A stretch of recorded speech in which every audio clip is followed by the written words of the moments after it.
يابا السلام عليكم، شلونكم؟ شو اخباركم؟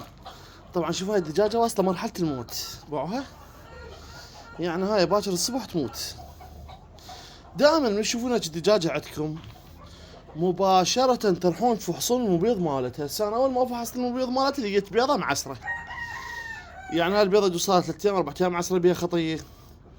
بس المشكلة انا ما افحص الدجاج، بس من اشوف هيك حالة دائما يعني 90% تلاحقهن. نوبات اذا ما منتبه عليه تموت. راح اراويكم شلون تطلعون البيضة بكل سهولة، يعني ما راح تواجهون اي صعوبة وتعرفوها. قلت لكم تشوفون الدجاجة منتهبة، يعني ماكو دجاجة مريضة وشايلة بيضة. حتى ملطخة روحها خطية، ديوشة كاتلاتها ملطخة روحها بالمي لان تكون حركتها صعبة. هسه انا حذفت الموبايل على الكرسي وراويكم شلون طلع البيضة. طبعا لقيت هذا المكان، ثبت الموبايل، باعوا خطية حتى صاير عندها اسهال. دائما دير بالكم من الكبد مالتها ينظروا، تقضوها بهالصورة، هاي الطريقة شوفوها، وتحطون اصابعكم هناك تلقون البيضة كلش واصلة بالبداية. شوف تبدي تدفع وتعوف البيضة، تدفع وتعوف البيضة، تدفع وتعوف البيضة. هاي الطريقة تعتبر نفس الطريقة اللي تبيض بيها. سلام انتبهي لها، اذا تعصر وترتاح. هنا جاي يصير تتوسع شوي شوي. شوف هسه قامت تخطي، شوف قامت هي تحصر وياي باع. هي شوف هي قامت تعصر باع.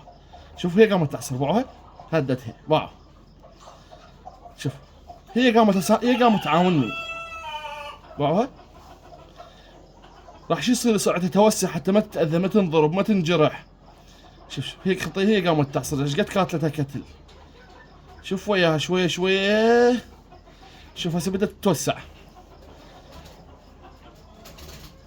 هسه انا ليش لا خليت لا دهين، لا ما اعرف شنو، لا زيت الزيتون، لان البكان اللي هسه مخرجها كلش رطب، يعني ما صار عنده جفاف بالمنطقة. باعوا شوي شوي. تطق البيضة نوبات تأذيها لا تطق. باع هسه شوي ضغطتها ازيد. ليش؟ لان بديت اوسع المكان. باع شلون قافل، هذا قافل، هو مكانه قافل، يعني صار عندها معسرة.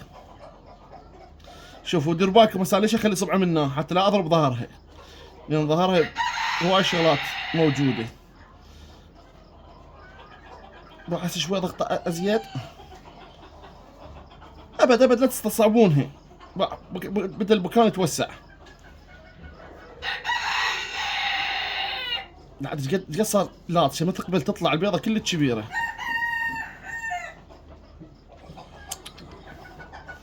والله العظيم كاتلتها كتل باعش كبرها، والبيضه صايره عباره عن الجلد مالها كلش خشن.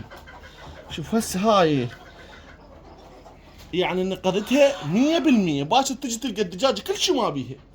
انا البارحه طائر المذبوح هم لقيتها معسر، بس شفته قلت له هذا معسر، كذا لقيت خطيه معسر. هاي تقدرون تنقذون بها الروح، ولو تصوير شوية بكانه وتصويره مو واضح، بس المهم انا احب اوصل الفكرة لا اكثر، لا احب مونتاج ومشاهدات وهاي السوالف.